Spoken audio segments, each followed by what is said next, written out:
There's a moment you see past the smile, past the curves, past the story she tells. You see the pattern, the projection, the emotional currency she trades on. You see her shadow, and you don't look away. And in that second, she accuses. Maybe it's a whisper, you're paranoid. Maybe it's venom, you're unstable, cold. But this is no test of sincerity, it's punishment. Because Jung warned, those who see too much become dangerous. You didn't fall in love with a dream. You fell for a facade. And once the illusion cracked, beyond the Instagram highlights, beyond the laughter on her lips, you couldn't unsee her reflections. This isn't fantasy, it's her nature. And when a man sees it, makes no moves to preserve the myth, she strikes. She paints you as the problem, the jealous fool, the one refusing to bend. That's the curse. Seeing her becomes threatening. Your clarity becomes her chaos. The deeper your perception, the heavier her sabotage. When she steps into the frame and calls you obsessive or controlling, you don't argue. You refuse to shrink. Because every word you speak to, explain, you give her more evidence for her narrative. The average man apologizes. He says, I just care. He pleads to be understood. She listens, but that doesn't mean she hears him. Because in her eyes, your insight is guilt. What Jung taught is simple. Most people see what they want. Few see what lies beneath. And the moments you do, women punish it. You become the villain. That's the trap many men fall into.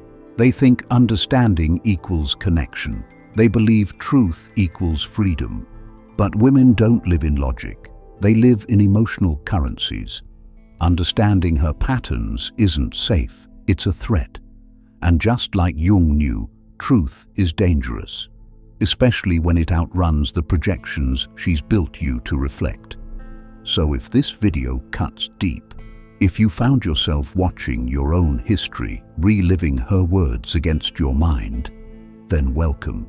You're not broken, you're awake. But that awakening is what makes emotion your battlefield. Because she can't lose the game when she doesn't believe there is a game. You have to point it out. And when you do, you become the villain you were never meant to be. Stay with me, because seeing truth is only the beginning. Holding frame when she flips the script, that is where power lives. And this video is your secret code to staying unshakable. She says she wants honesty. She says she wants a real man. She says, just be open with me. But that's not the full truth. Because the moment you actually show her reality, the moment you call out her projections, her tests, her manipulation, she recoils, she twists, she makes you the problem. Why? Because Carl Jung said it clearly. People will do anything, no matter how absurd, to avoid facing their own souls. That includes her. Clarity is not intimacy for her. Clarity is invasion. It's exposure, vulnerability, the collapse of the carefully curated mask. You think you're helping her. You think you're giving love when you say, you don't love me, you love control. This isn't connection, it's a power play.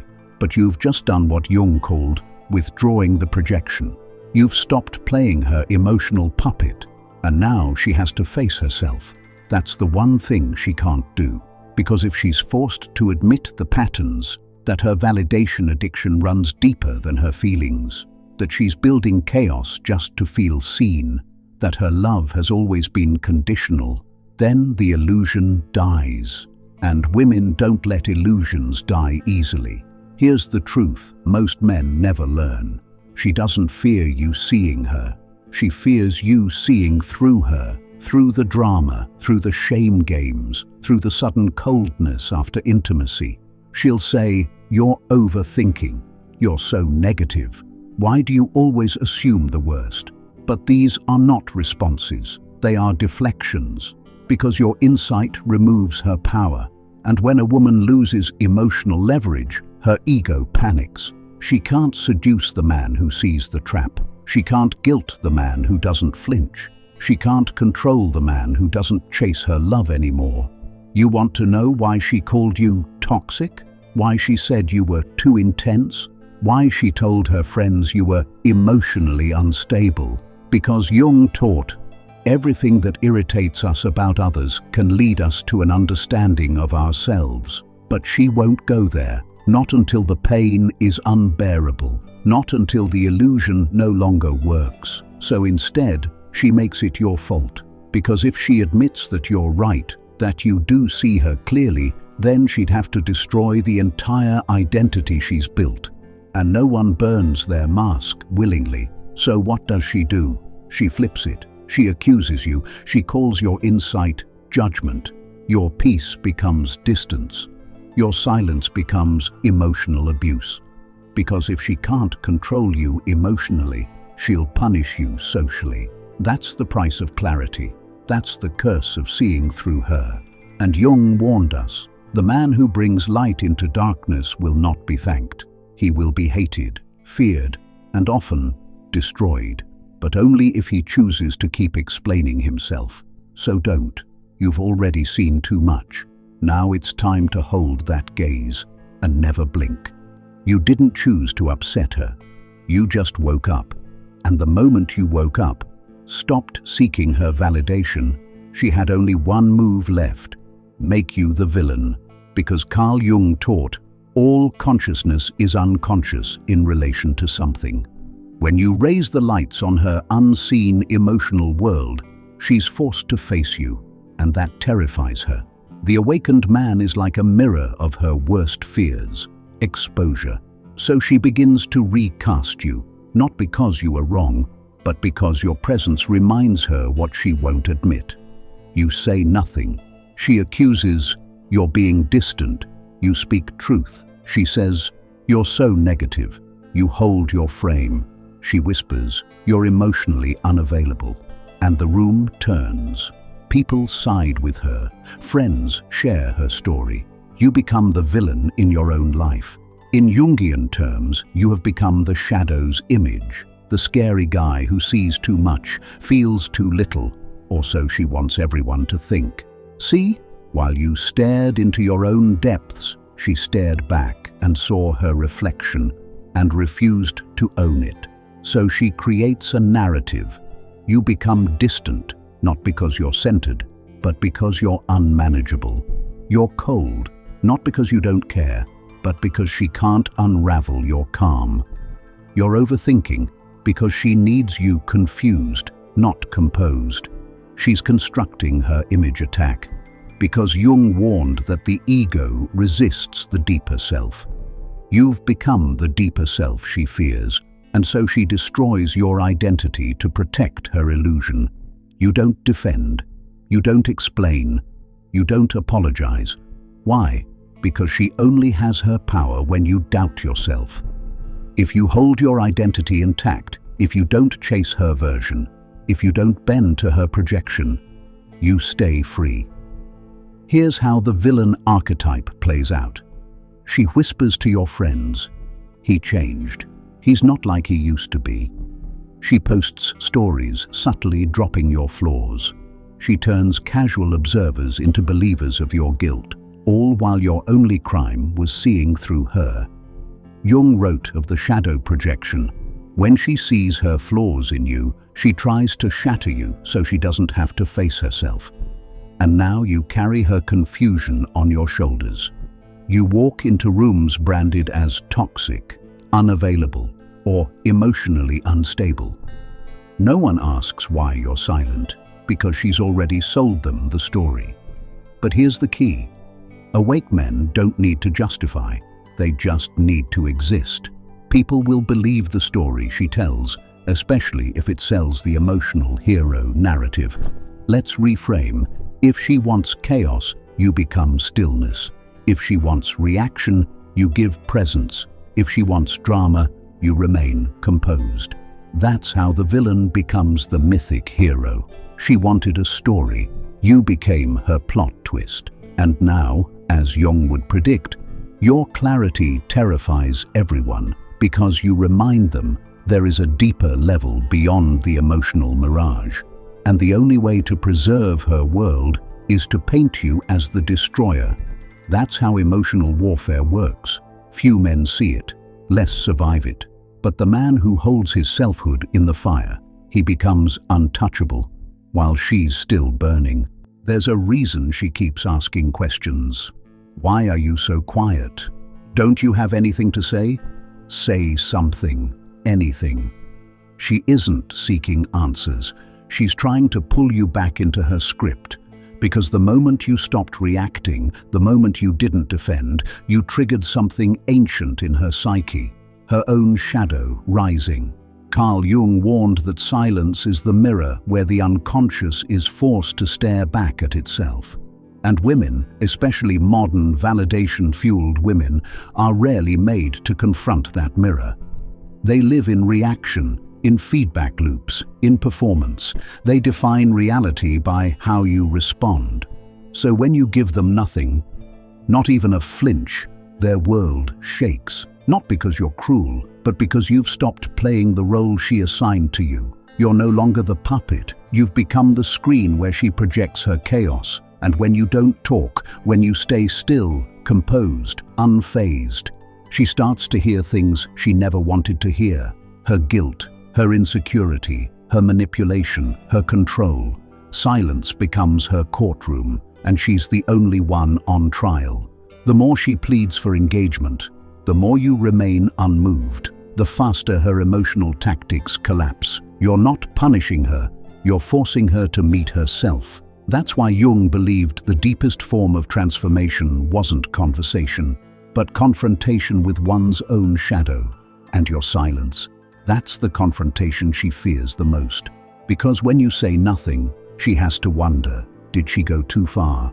She has to ask, is he walking away? She has to sit in the discomfort of not being able to control the outcome. It's not your silence that hurts her.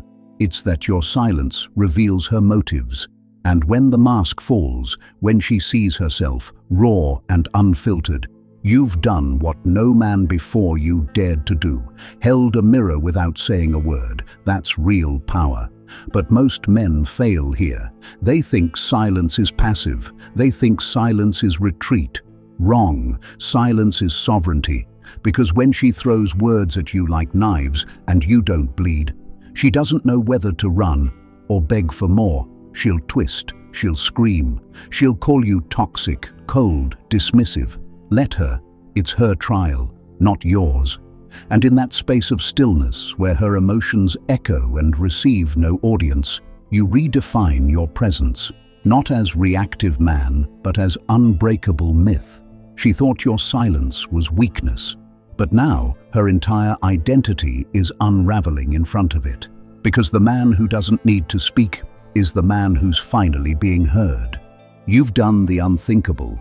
You stopped performing. You stopped being her reflection. You stopped editing your reality to match her emotional script. Silence doesn't collapse, it expands. And in that expansion, she discovers a terrifying new truth. She no longer controls the frame. When a woman realizes she's losing emotional grip, her instinct isn't to retreat, it's to declare war. She'll label you, she'll warn others, she'll turn calm judgment into public accusation. It's deep-rooted psychology. Carl Jung taught that the ego fights the self by destroying what it fears to see. And when you step into clarity and presence, she is forced to confront her own suspended shadow. So she uses words like weapons. You're emotionally unavailable. You're narcissistic. You're blocking me. These are not honest statements. They are projections, her version of reality rewritten into accusation. Because if she can't control your narrative, she'll dominate your reputation. How condemnation becomes her weapon. Vilification. Once you refuse to play her game, she sells you as the game breaker. Suddenly, friends and strangers see you as the problem.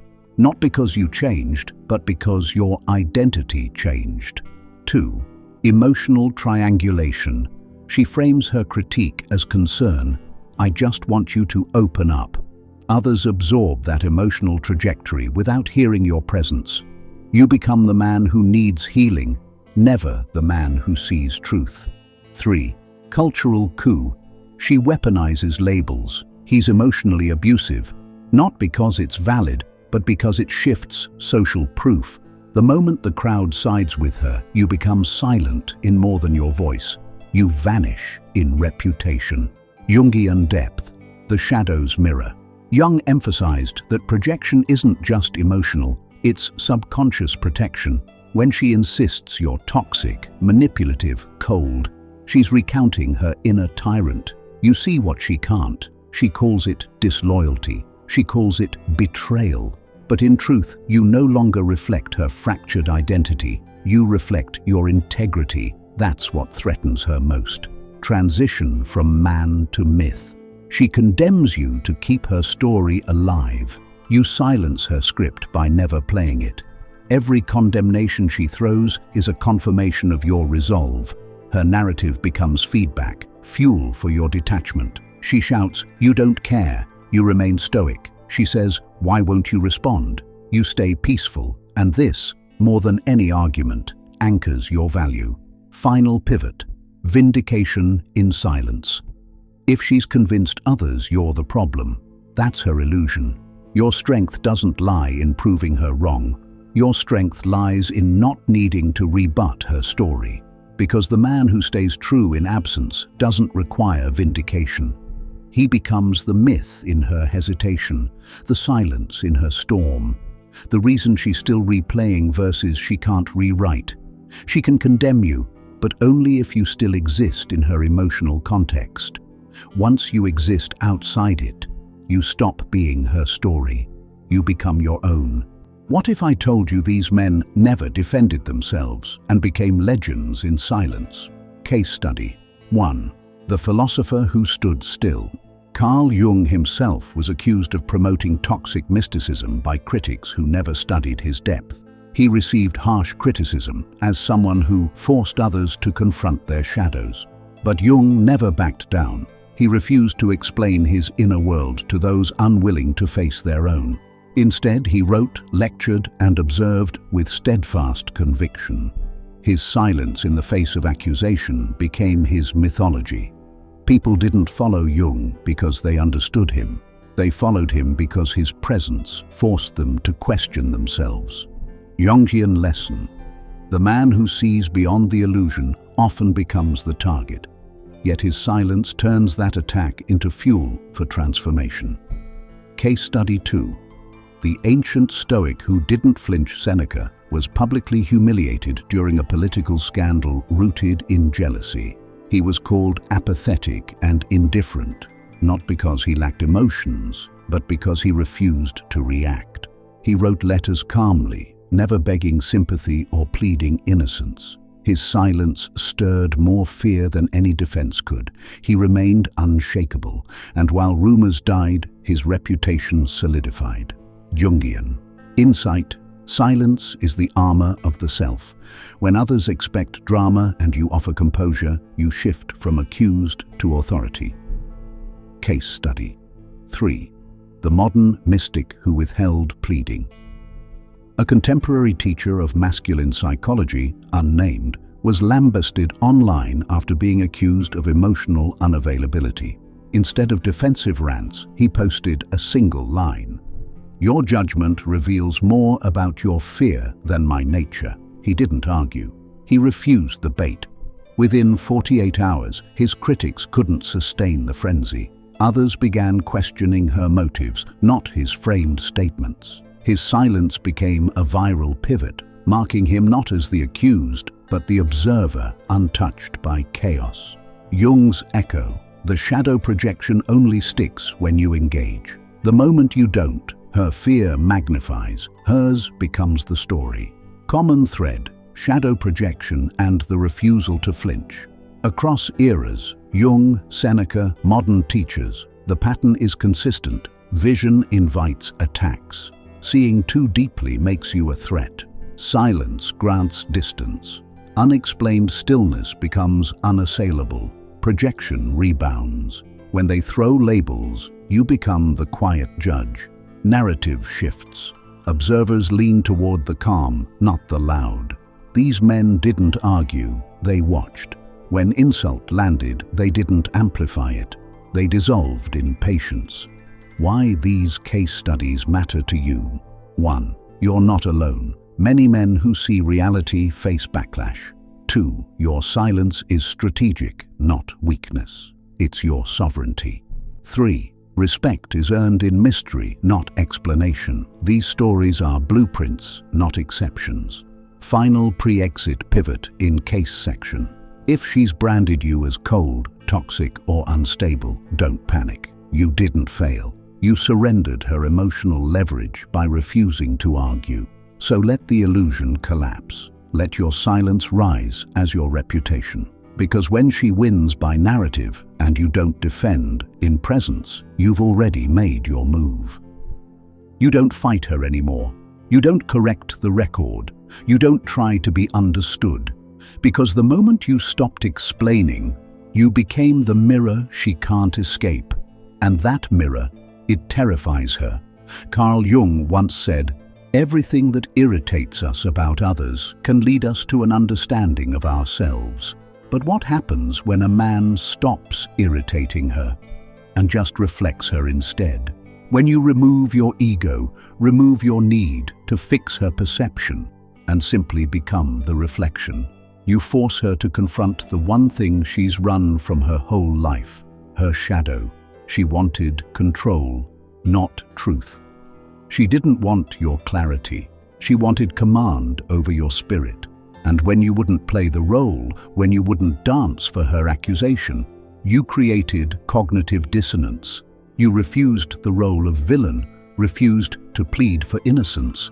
Now her identity has no enemy to feed on. And when a woman's identity has no villain, it turns on itself. Your stillness becomes her breakdown. She lashes out.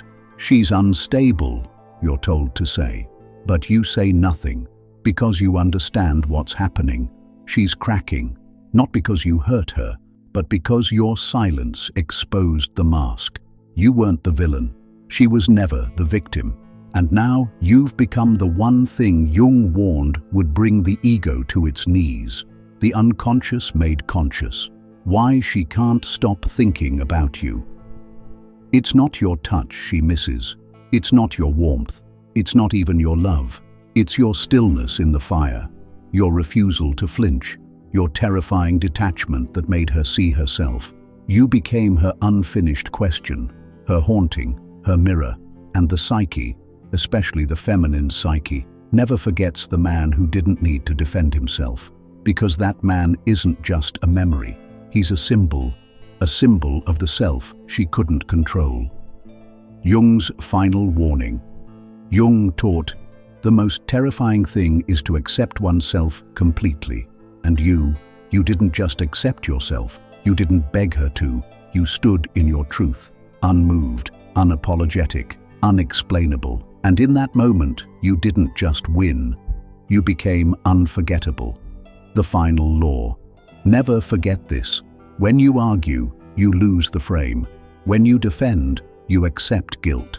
But when you reflect, you force her to meet herself, and that's where you win, not in her heart, in her unconscious.